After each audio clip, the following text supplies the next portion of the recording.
గత ప్రభుత్వం 9.5 సంవత్సరాలలో తీసుకున్న నిర్ణయాలు, ఆ నిర్ణయాల వల్ల వచ్చిన ఫలితాలను, దుష్ఫలితాలను సభ ముందు పెట్టడం ద్వారా, ఎందుకంటే ఏ రోజు కూడా 9.5 సంవత్సరాలలో ఆనాటి ప్రభుత్వం వాస్తవాలను సభ ముందు పెట్టడానికి కానీ చర్చించడానికి కానీ ముందుకు రాలే. ఈరోజు ఎందుకు ఈ వాస్తవాలన్నింటినీ ముందల పెడుతున్నాము? ఒక మనిషి ఆసుపత్రికి వెళ్ళి హెల్త్ చెకప్ చేసుకుంటే, ఎక్స్రే నుంచి స్కానింగ్ వరకు అన్ని రిపోర్ట్లు తీసుకుంటేనే, బ్లడ్ టెస్ట్ కానీ అన్ని టెస్టులు చేయించుకుంటే, హెల్త్ చెకప్ చేయించుకుంటే ఆ వ్యక్తిలో ఉన్న బలాలు బలహీనతలు అన్నీ తెలిస్తే డాక్టర్గా వారికి వైద్యం అందించడం సులభం అవుతుందని చెప్పి హెల్త్ చెకప్ చేస్తాం. అట్లానే ఈరోజు విద్యుత్ శాఖను పూర్తి స్థాయిలో స్కానింగ్ చేసి వాస్తవాలను వారు ముందల పెట్టి, వారు తప్పులు జరిగిన వాటిని అర్థం చేసుకొని, అవగాహన లోపం వల్ల జరిగిందా, ఉద్దేశపూర్వకంగా జరిగిందా, ఇవన్నీ ఒక చర్చలో బయటకు వస్తాయి. కాకపోతే వాస్తవాలను ఒప్పుకొని హుందాగా 10 సంవత్సరాలు పరిపాలన చేసిన అనుభవం ఉంది మాకని పదే పదే చెప్తారు. ఆ అనుభవాన్ని ఇప్పుడైనా తెలంగాణ రాష్ట్రంలో విద్యుత్ సరఫరాలో, విద్యుత్ ఉత్పత్తిలో సామర్థ్యాన్ని పెంచుకోవడానికి వారు ఉపయోగించుకుంటే బాగుండేది.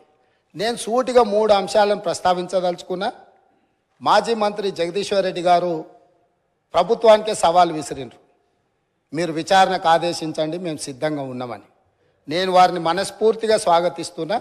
3 అంశాల మీద ఈ ప్రభుత్వము పూర్తి స్థాయిలో విచారణకు ఆదేశిస్తాము, జ్యుడిషియల్ ఎంక్వైరీ చేయడానికి ప్రభుత్వం సిద్ధంగా ఉంది. వారే కోరుకున్నప్పుడు వాస్తవాలను సభ ముందు పెట్టిన తర్వాత మాజీ మంత్రి గారు ఏదైతే జ్యుడిషియల్ ఎంక్వైరీ కోరుకున్నారో తప్పకుండా తమరి అనుమతి ద్వారా సభలోనే నేను ప్రకటన చేస్తున్నా.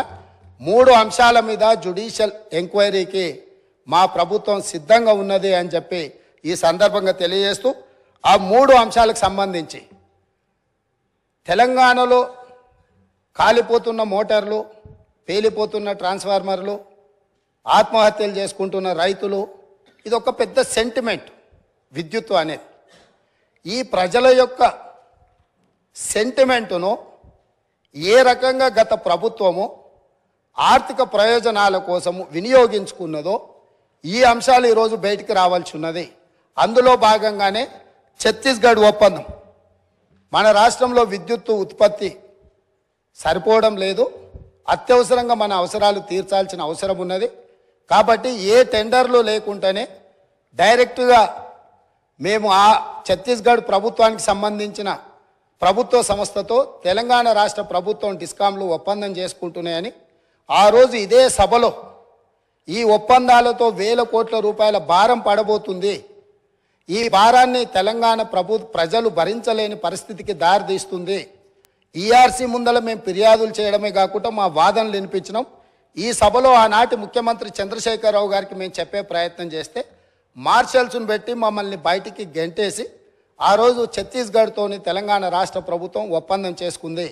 దీనికి సంబంధించి విద్యుత్తు జేఏసీకి సంబంధించిన తెలంగాణ ఉద్యమంలో క్రియాశీలక పాత్ర పోషించిన ఒక జెన్కో ట్రాన్స్కో అధికారి నివేదిక ఇచ్చి ఈ ఒప్పందం వల్ల నష్టం జరుగుతుంది అన్నందుకు అతన్ని ఎక్కడనో మారుమూల ప్రాంతానికి బదిలీ చేసి కక్షా సాధింపుగా అతనికి ఉన్న హోదాను తగ్గించి ఒక చిన్న ఉద్యోగంలో నియమించారు అధ్యక్ష.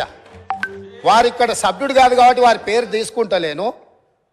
సంస్థలో పనిచేస్తున్న ఉద్యోగి అనుభవంతో తెలంగాణ ఉద్యమంలో విద్యుత్తు జేఏసీని క్రియాశీలకంగా ముందుకు నడిపించి ఉద్యమంలో ముందున్న వ్యక్తిని తెలంగాణ రాష్ట్రం వచ్చిన ఎంబడే శిక్షించి ఎక్కడో మారుమూల ప్రాంతానికి బదిలీ చేసి ఉన్న హోదా కంటే అతనికి డిమోషన్.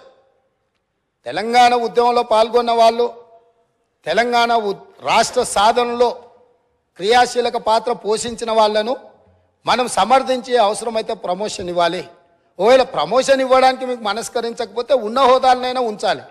అలా కాకుండా శిక్షించి బదిలీ చేసిండ్రు. అతను కూడా ఆనాడు ఈఆర్సీ ముందు తన వాదన వినిపించిండు.